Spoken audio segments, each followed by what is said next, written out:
தேவாலயத்தில் பிரவேசிக்கிற பேதுருவையும் யோவானையும் அவன் பிச்சை கேட்டான். ஹல்லேலூயா.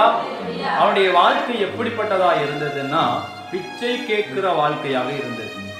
பிச்சை கேட்டு பல பேரை நம்பி இருந்த வாழ்க்கையா இருந்தது. பல பேர் கொடுப்பாங்களா என்கிற ஒரு நம்பிக்கை இல்லாமல் இருந்தான். பல பேர் நம்மளுக்கு உதவி செய்வாங்களா என்று அவன் நம்பி இருந்தான். பல பேர் நம்மளுக்கு பிச்சை போடுவாங்களா என்று அவன் நம்பி இருந்தான். அவனுடைய வாழ்க்கையை பார்த்தா தொடக்கம் முதல் முடிவு வரையும் வேதவசனத்துல முதல் வசனத்தெல்லாம் வாசித்தீங்கன்னா அவன் நாள்தோறும் தேவனுடைய ஆலயத்துக்கு முன்னாடி இருந்து அவனை கொண்டு வந்து வச்சு அவன் மூலமா அவனை பிச்சை எடுக்க வச்சாங்க.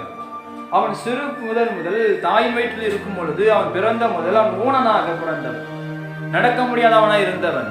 அவன் நாள்தோறும் என்னவா செய்தான்னா பிச்சை எடுக்கிற தொழிலை செய்து கொண்டு வந்தான். அவன் வாழ்நாளை பாருங்க, அவனுடைய வாழ்க்கையை பாருங்க, அவன் எப்படி இருந்தவனா இருந்தது பாருங்க, யோசித்து பாருங்க. அவன் நாள்தோறும் மற்றவர்களை நம்பி இருந்தான். மற்றவங்க கொடுப்பாங்களா, மற்றவங்க நம்மளுக்கு ஹெல்ப் பண்ணுவாங்களா, மற்றவங்க நம்மளுக்கு உதவி செய்வாங்களா என்று சொல்லி நாள்தோறும் அவன் நம்பி இருந்தான். ஆமென், அல்லேலூயா. அந்த வசனத்தை மீண்டும் வாசிங்க. அப்பொழுது தன் தாயின் 3வது வசனத்தை வாசிங்க. தேவாலயத்தில் பிரவேசிக்கிற பேதுருவையும் யோவானையும் அவன் கண்டு என்ன கேட்டானா? பிச்சை கேட்டான். ஒரு 10 ரூபாய் காசு கிடைக்குமா, 1 ரூபாய் காசு கிடைக்குமா, 2 ரூபாய் காசு கிடைக்குமான்னு சொல்லி பிச்சை கேட்கிற ஒரு மனிதன். அவன் வாழ்க்கை பிச்சை எடுக்கிற வாழ்க்கை, குறைவுள்ள வாழ்க்கை, மற்றவங்க நம்புற வாழ்க்கை, மற்றவங்கள்ட்ட கையேந்திர வாழ்க்கையா இருந்தது அவனுடைய வாழ்க்கை. பிச்சை எடுத்து வாழ்க்கையை அவன் வாழ்க்கையை ஓட்டி கொண்டிருந்தான். ஆமென், அல்லேலூயா. இன்னைக்கு நம்ம வாழ்க்கையில நிறைய விஷயத்துல அப்படிதான் வாழ்ந்து கொண்டு இருக்கிறோம். ஆமென், அல்லேலூயா. நம்ம வாழ்க்கையும் சில பேரை நம்பிதான் இருக்கிறோம், சில பேரை சார்ந்துதான் இருக்கிறோம், சில பேருடைய உதவியில தான் இருக்கிறோம், சில பேருடைய ஒத்தாசத்துல நம்மளுடைய வாழ்க்கையும் இருக்கிறது இன்னைக்கு. ஆமென், அல்லேலூயா. ஆமா, கையும் காலு சரீரம் நல்லா இருந்தாலும் நம்முடைய வாழ்க்கையில சில பேரை நம்பிதான் நம்மளுடைய வாழ்க்கையும் ஓடிக்கிட்டு இருக்கிறது. சில மனிதருடைய உதவியில ஓடிக்கிட்டு இருக்குது, சில பேருடைய ஒத்தாசையில ஓடிக்கிட்டு இருக்கிறது. அவனுடைய வாழ்க்கை என்னன்னா பிச்சை எடுக்கிற வாழ்க்கை.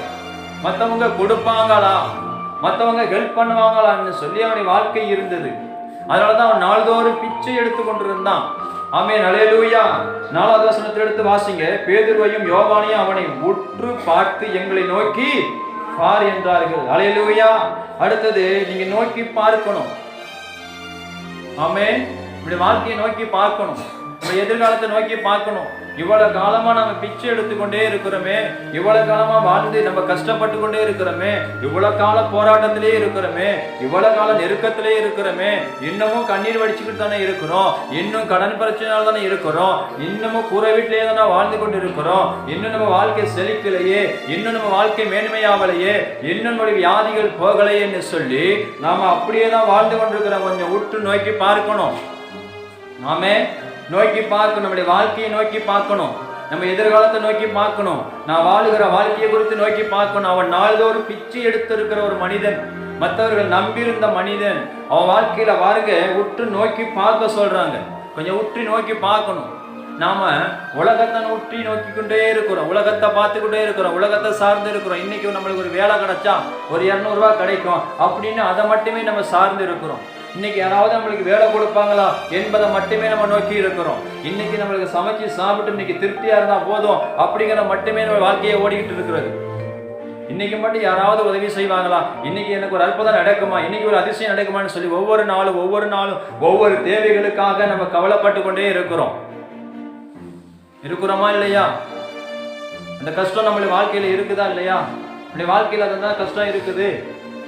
இன்னைக்கு ஒரு அற்புதம் நடக்குமா, இன்னைக்கு ஒரு அதிசயம் நடக்குமா, இன்னைக்கு யாராவது உதவி செய்வாங்களா, இன்னைக்கு என் கடன் அடைக்கிறதுக்கு யாராவது ஹெல்ப் பண்ணுவாங்களா, எனக்கு யாராவது பணம் கொடுப்பாங்களா, இன்னைக்கு குழு அடைக்கணுமே, இன்னைக்கு நான் சீட்டு காசு கட்டணுமே, இன்னைக்கு நான் மருத்துவமனைக்கு போகணுமே, இன்னைக்கு இந்த வியாதிக்கு மருந்து வாங்கணுமே என்கிற நாள்தோறும் என்னுடைய வாழ்க்கை அத்தியாவசிய காரியங்களுக்காக நாள்தோறும் போராடி கொண்டே இருக்கிறோம். உற்று நோக்கி பாருங்க. ஆமென், அல்லேலூயா. இந்த வாழ்க்கையை உற்று நோக்கி பார்க்கணும், யோசித்து பாருங்க, சிந்தித்து பாருங்க. தேவனுக்கு மகிமை உண்டாக நம்முடைய வாழ்க்கையிலே பிச்சை எடுக்கிற வாழ்க்கை.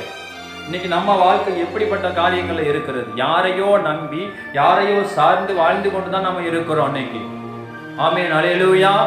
தேவனுக்கு மகிமை உண்டாகட்டும். பேதுருவையும் யோவானையும் அவன் கண்டு பார்த்து எங்களை நோக்கி பார் என்றார்கள். அந்த தேவ மனிதர்கள் அந்த நாள்தோறும் பிச்சை எடுத்த மனிதனை பார்த்து சொல்றாங்க, எங்களை உற்று நோக்கி பாரு அப்படிங்கிறாங்க. அவன் என்ன செஞ்சான்? உடனடியாக 5வது வசனத்தை வாசிங்க. இப்ப அவன் ஒரு நோக்கத்தோட பாக்குறான், அவன் ஒரு திட்டத்தோட பாக்குறான், அவன் ஒரு விருப்பத்தோட பாக்குறான், அவன் ஒரு ஏக்கத்தோட பாக்குறான், அவன் ஒரு வாஞ்சையோட பாக்குறான். ஏதாவது கிடைக்குமா? இவங்களை உத்து நோக்கி பார்க்க சொல்றாங்களே, நாமளும் உத்து நோக்கி பார்ப்போம். கண்டிப்பா அவங்க பையிலிருந்து ஏதாவது காசு கிடைக்கும், அது அவங்க கையிலிருந்து ஏதாவது பணத்தை நம்ம வாங்குவோம்னு சொல்லி உற்று நோக்கி பார்க்கறான். அவன் தாகத்தோட பார்க்கறான், ஏக்கத்தோட பார்க்கறான், ஆர்வத்தோட பார்க்கறான்.